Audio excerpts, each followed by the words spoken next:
doing? Are we live yet? Can you hear me? Um, okay, I think we are live now. Um, I hope we are live.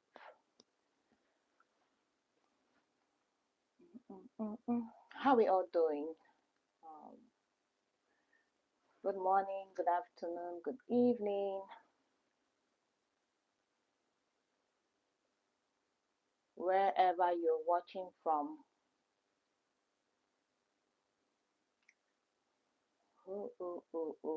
Let me see. How is everything going? How is bar prep? Okay, yeah, I can see the live signal. How is everything going? How is bar prep going?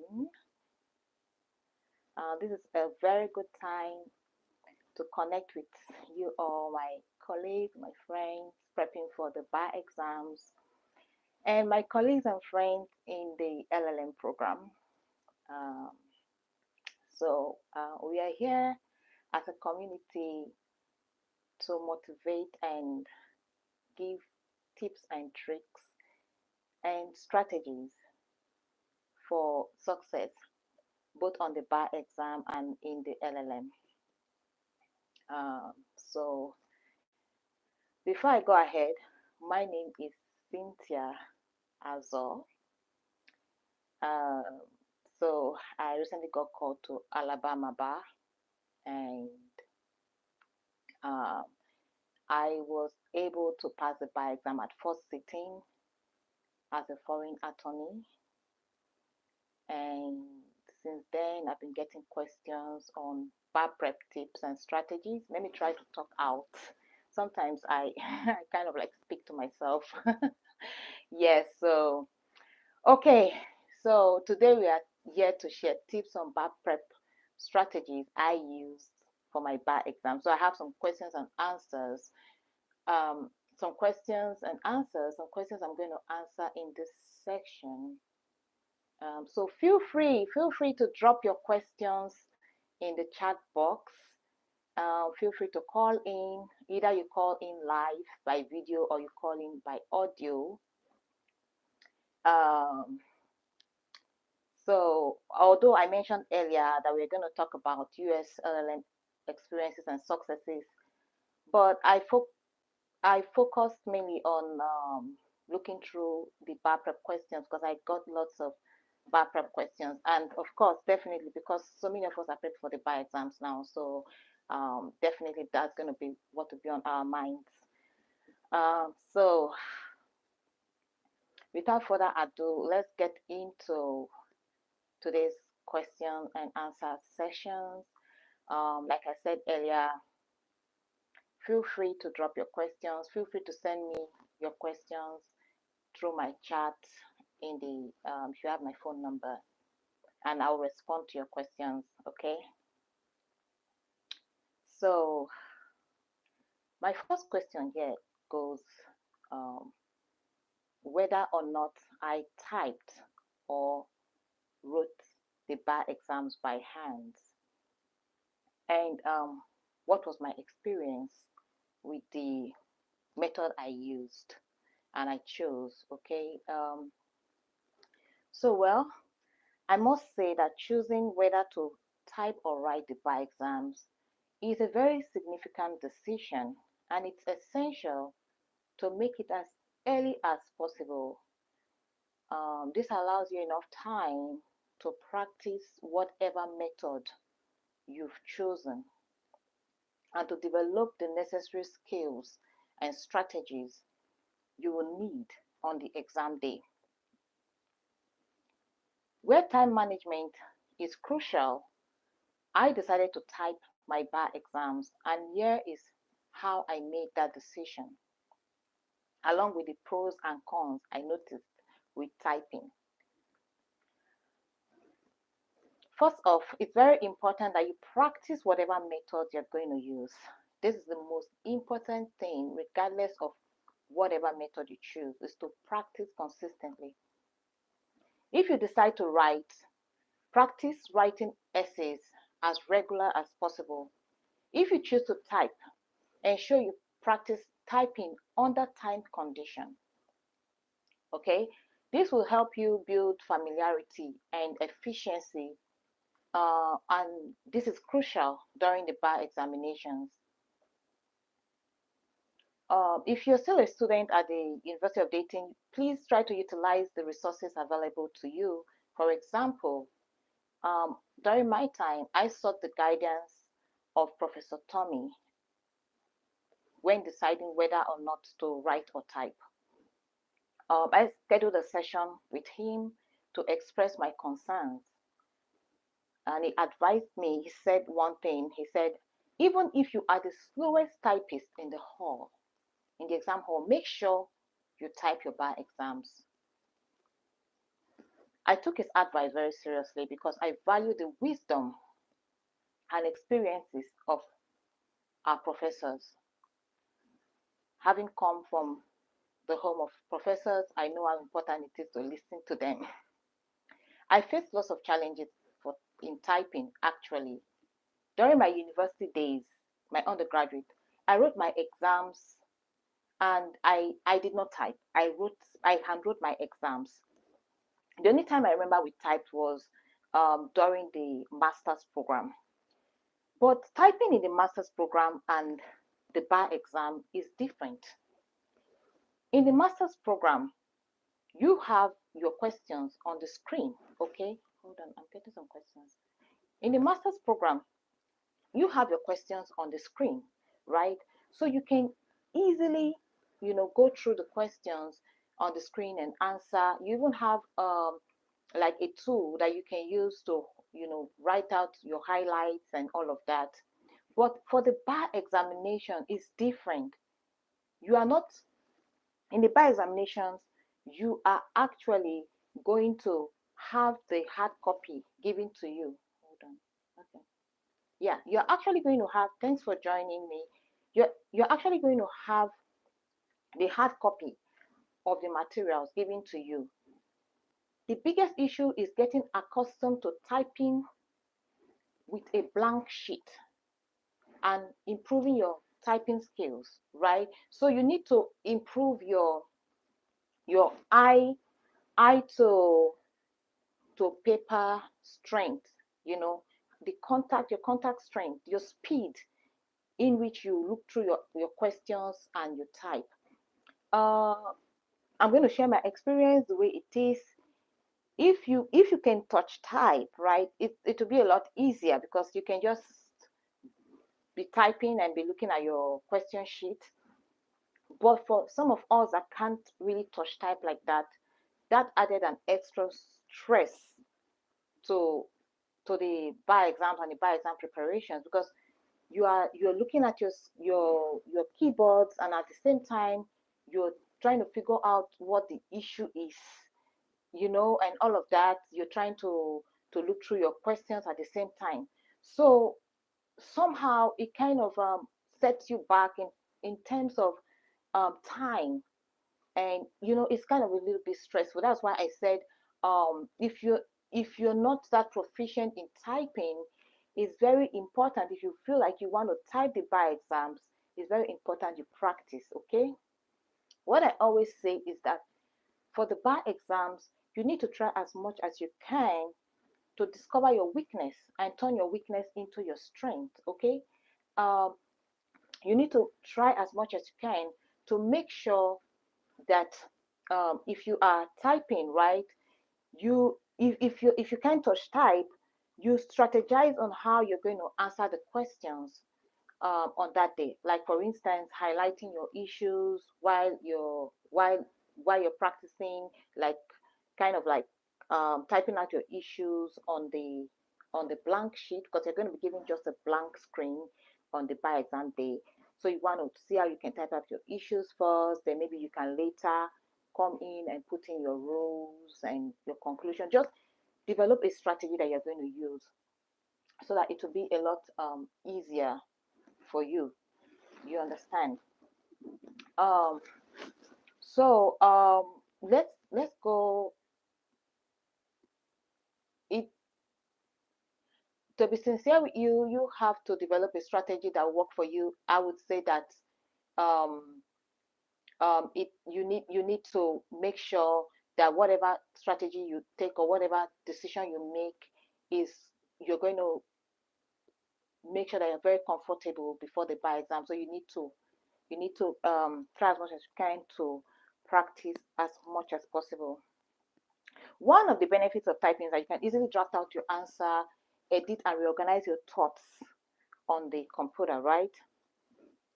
Um, like I said earlier, issue one, issue two, and fill in the principles, put in your analysis, put in your conclusion.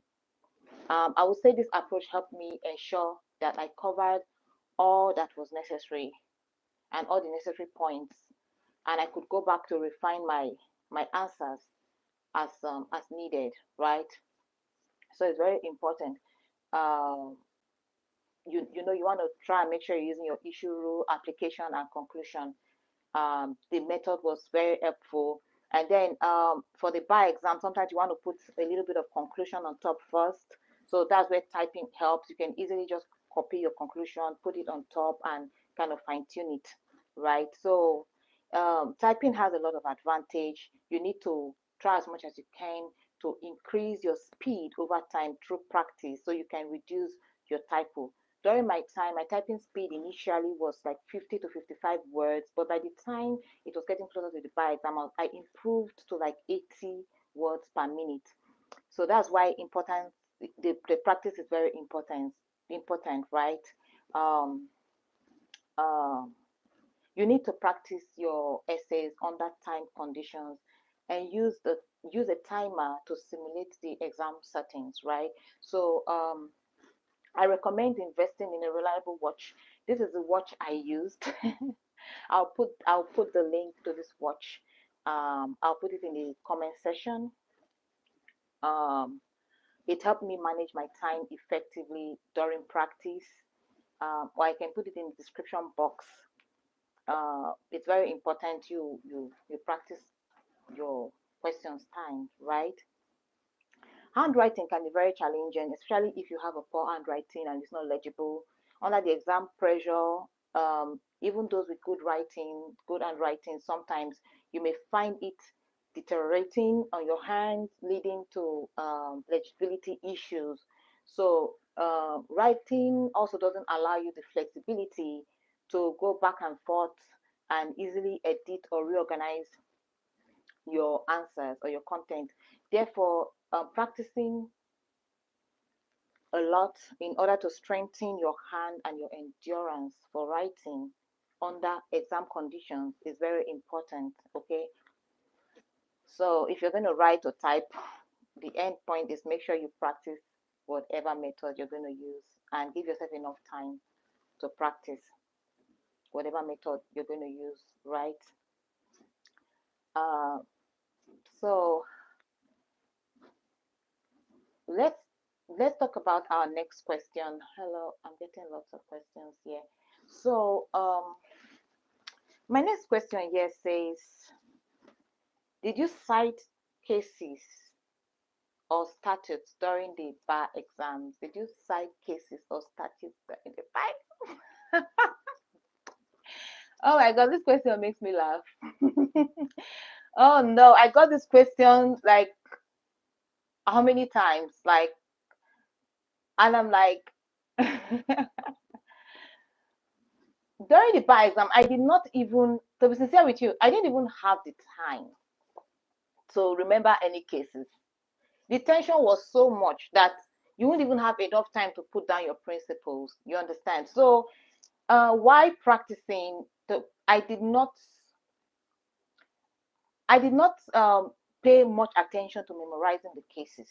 Okay, I only made sure I memorized the principles and how it applies, right, to whatever problem scenarios we're going to see on that day, you know. But no, I did not put down cases and I did not put down statutes, except those statutes and cases that come naturally to you. You understand? There are some statutes that, for instance, 401, relevancy, evidence, 402, 403. Those ones are like, even there's no way you're writing on relevancy that you will not, it will not just come to your subconscious. Oh, 401, you put it. So those cases and statutes are just come natural for those of us that did the LLM. You understand? Those ones you can easily put, but I did not make an extra effort. Because one thing is this, what I noticed during practice is that the cases that you think you know on a particular principle may not be the cases that the bar examiners know or will be using, because there are so many cases out there. So that's what I noticed. So while I was practicing, if reading through the NCB actual questions, I noticed that their cases were different from what I knew. So I felt like, let me just put down the principles. And to be sincere with you, I don't see, to be sincere, I didn't see any setback in not stating the cases, right? I didn't see any setback, actually. And again, with this, I want to just give one little advice, right? When you get to the exam hall on the bar exam day, right? Try as much as you can to dispose your mind. Dispose your mind. You are an attorney already. You are an attorney in your jurisdiction, your former jurisdiction. Even if you are not an attorney already, you've been reading for the bar exams, and you can actually advise on any problem question that anybody has, right? So let it be like you are seated in your office, and these 6 questions are just like 6 different clients coming to you for advice. So, of course, if a client comes to you for advice, you're not going to tell the client, oh, for instance, the exam does not give you the chance to go back and research. You have to pour down what you know there. So, whether or not you know the answer to the question, from try as much as you can to put down whatever rules that you know. If it's to even formulate rule. Don't leave any question blank. Don't. Because if the bar examiners are going to like issue points and all of that, if they don't see any, if you leave it blank, you're not going to get any point. But if you should write something, you never can tell. That point that you wrote might actually be the right point. For instance, let me give an instance to my bar exam, right? So in my bar exam, I think that was contract law, issue 2 of contract law. I wasn't too sure, like what were they asking? It had something to do with warranty, and I was like, implied warranty.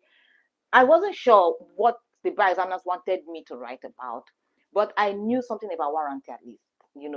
So what I did was I just put down all the principles I knew applied, right?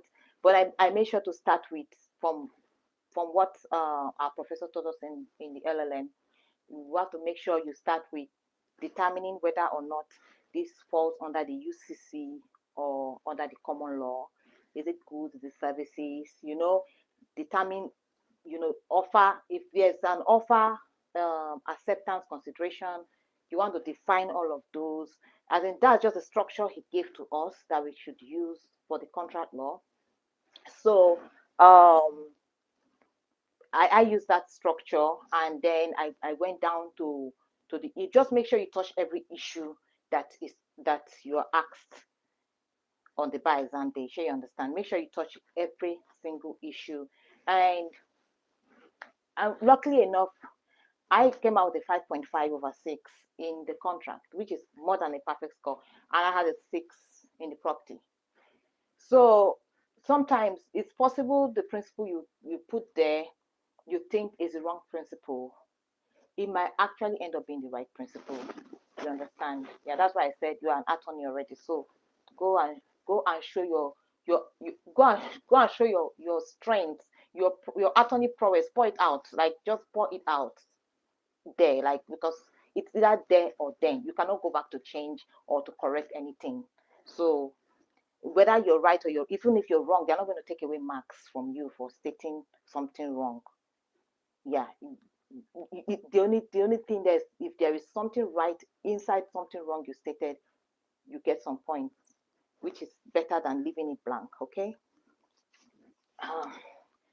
Let me go ahead. My next question says, how did you memorize and how did you memorize and what? Okay, How did you memorize and what memorization materials did you use? And did you make use of flashcards? Okay, talking about memorization, it's very important you memorize black letter laws. Like, there's no gainsaying about it. You have to try and memorize your black letter laws. For me, I wrote the February 2024 bar exams, so I started my memorization as early as October. That was an advice from a colleague of ours that wrote and passed, right? So she advised me to start my memorization early because there are lots of rules to memorize. For me, starting memorization early helped me because I'm someone that likes to go through the rules over and over again. And before the rule will actually stick, I wanted it to flow naturally. She understand. So I didn't want a situation whereby, whereby I don't have those rules in my subconscious. Because on that bar exam day, you need to have more than enough in your reserve so that so that at every point in time you can have something to pour down, right? So that was why I started memorizing on time. So talking about memorization, the first thing I did, I started memorizing on time, and I went through my memorization materials over and over again, like up to at least 3, 4 times before the bar exam. Number two, you want to make sure that you memorize when um at a time when you have no distractions. You understand? So you have to determine what time of the day your brain is most attentive, or when your brain can receive more and all of that. You have to find out the time of the day when your brain will retain more information, right? You don't want any distractions. Like for me, mine was right, like in the morning, early in the morning, or yes, that was my time, or midnight, like middle of the night. That was my time. So it depends on when your brain is more receptive to receive information.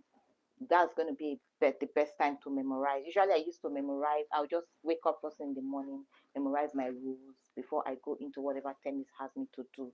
And I took my memorization, my rules, bit by bit, like chunk by chunk, right? I did not, like today I can come out and say, okay, I want to memorize everything under negligence, right? Or you know, yeah, and then I took it bit by bit so that I'll be able to, pick those rules, one after the other, and digest it.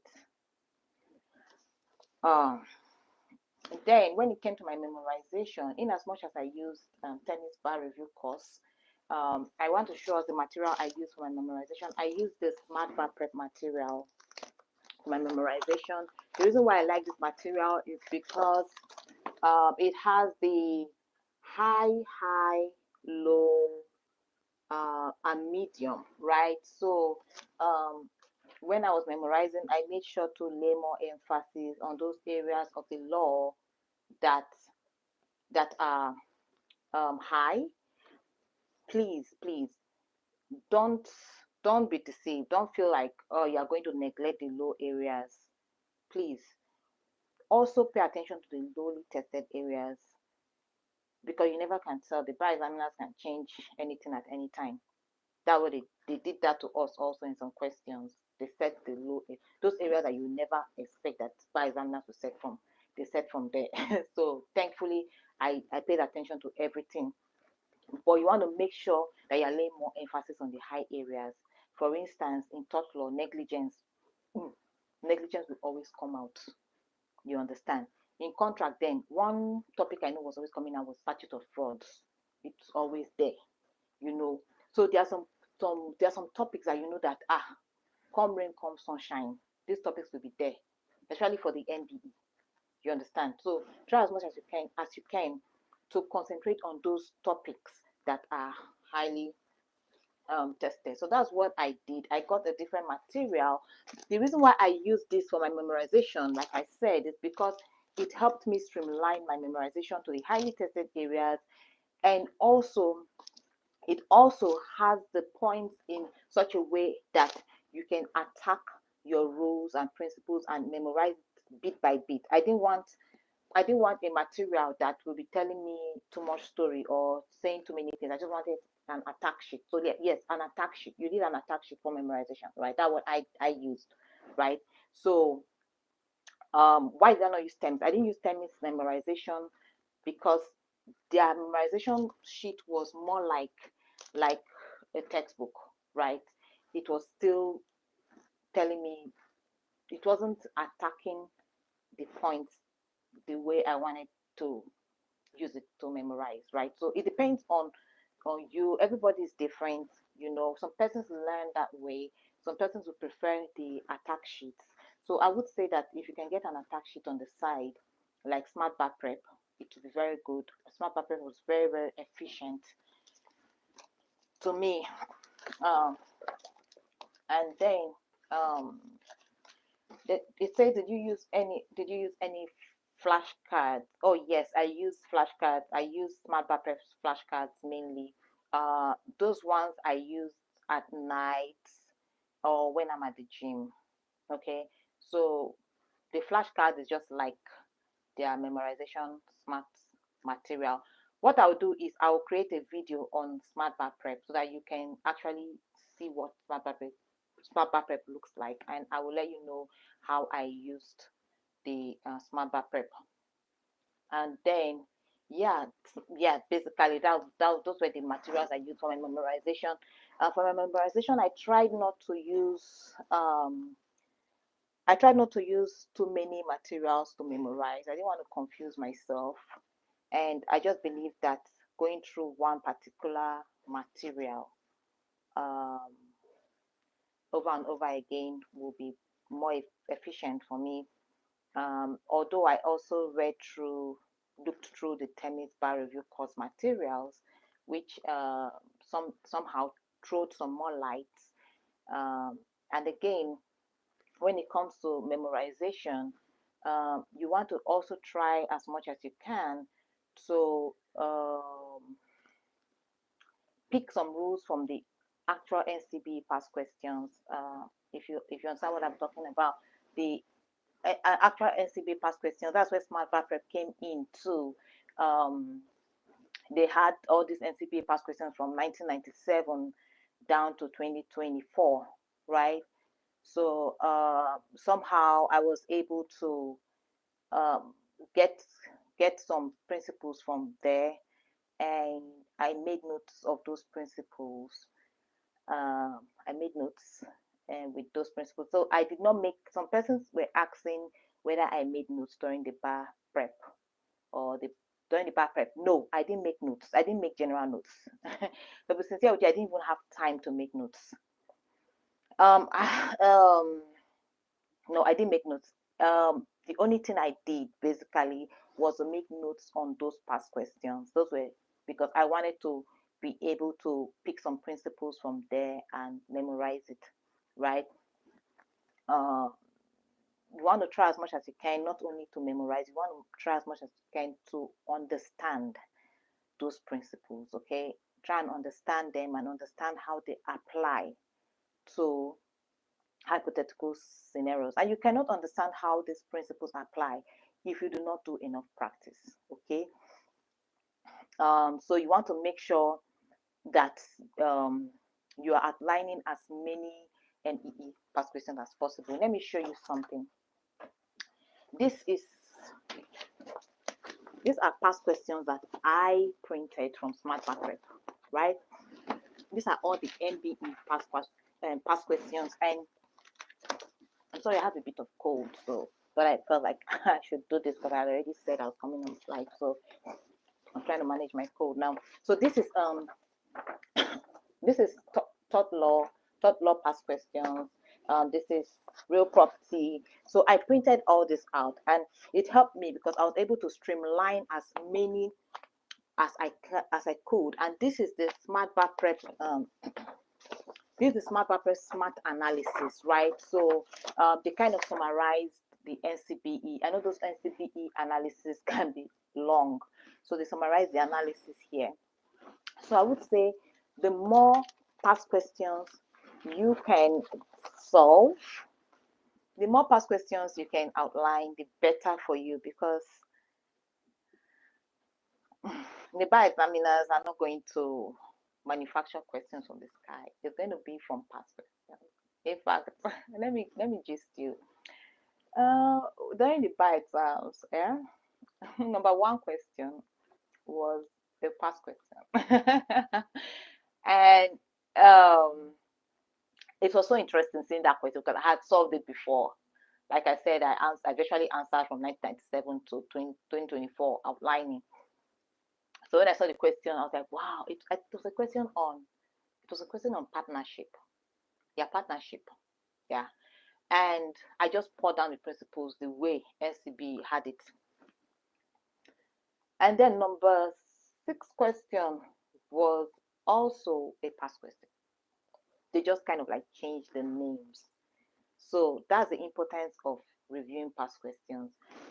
No matter how you change the names or the hypothetical scenario, you will know if you see a question that you've answered before, you will know that you've answered that question. To be easier for you to answer those questions, okay?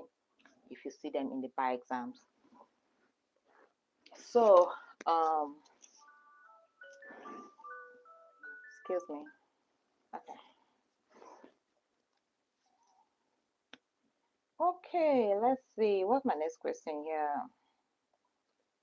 Did you use any supplementary materials apart from tennis bar review? Because, of course, I did. I used, like I just said now, I used the Smart Bar Prep. I also used JD Advising, Mastery, MBE Mastery. That was a savior. To be sincere with you, by the time it was getting closer to, let's say, towards January ending, my MBE score was not improving that much. I don't know why, no matter how many I answer. So I answered over 3,000 MBE questions, right? So no matter how many MBE questions I answered from tennis or all that, at the end of the day, my MBE score was still where it was 55, 50, 53. It was just dancing around 50 and 55. And I was supposed to write this by exam in February. And I was like, what am I missing? I might be missing something, like that's why you need to try as much as you can to understand your weakness. My weakness was my MBE. And I knew that if I don't do something about it, that may just be my woe. Like that may just be what will just mess me up. Because the MBE is 50%. And then that was when I started attending webinars. Because then JD Advising, even Bar MD, they were doing webinars. They did webinars for the bar exams, and then they also had what's it called, this forecast for where they will let you know what particular courses they feel will come out during the MBE, what particular topics they feel will come out this time around in the MBE. Those kind of webinars were what I was attending during those last days, because I knew that God, I had done everything I needed to do, but I'm still not understanding certain things. So, well, thankfully, I attended this webinar by MBE and by the JD Advising MBE Mastery class, and they sold this material to me, which was very useful, the MBE Mastery, and that was like the turning point for me. That was a turning point for me. Like according to our evidence lecturer, that was the point where the bulb lit for me, and thankfully I read through that material back and front. I read through it up to 2-3 times for the bar exams, and that was when I I was even laughing at myself. I was like, oh my god, these are the same questions I kept missing, which meant that I wasn't even paying attention to those most likely tested questions. Those questions that will keep coming out. And I was like, oh my God, just about 35 questions or so that they exposed us to. And that JD Advising Mastery course was what really helped me in the MBE. And By the time it was getting closer to the bar examinations, I discovered that my MBE score increased. And another thing is, please and please, try as much as you can to answer the actual NCBE MBE questions, please. Like some of these bar review courses, their MBE questions are not the actual NCBE questions. Like I noticed it, and the moment I switched over to the actual NCBE MBE questions, that was when things started changing. So please try as much as you can to make sure that whatever MBE questions you're answering, in as much as those ones are set by the bar review courses are kind of like almost the same or simulated from the MBE questions, the actual NCB, but answering the actual NCB questions, I used the UWorld, I use Emmanuel. I was just answering it like every day, answering, trying as much as I can to understand the principles and all of that, the principles behind each answer, you know. And at the end of the day, I it ended up turning out well for me. So we are here to open up and share some little tricks and strategies, and also share our mistakes that we made so that you don't make the same mistakes, right? um that's why at the point I just had to drop tennis bar review course, because I think towards the when we're getting closer to February, they started throwing tennis started throwing lots and lots and lots of um of MBE questions at us, and many of them were not. Some of them were not the actual NCBE. That was when I was like, Tennis, I think I'm done with you here. I'm actually done. Like I had to create my own study schedule, and I started looking for the actual NCBE, which I found in UWorld, and I found it in Emmanuel Strategies and Tactics, and also some of the tennis. Those are simulated questions, the 100 questions. Those ones were the actual um, questions, the actual NCB past questions. So I think that's all the questions I have for now. These are all the questions I will answer, because I'm not feeling too strong to keep going.